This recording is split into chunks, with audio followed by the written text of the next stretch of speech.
है प्रचंड, बोल मस्तकों के झुंड, आज जंग की घड़ी की तुम गुहार दो। ही वेळ काय येते तर लक्षात ठेवा, त्या उजनीचे नियोजन करणं गरजेचं आहे.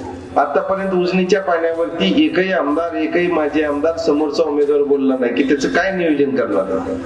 मला वाटतं आपला भागही उजनीवरती अवलंबून आहे, बरोबर आहे.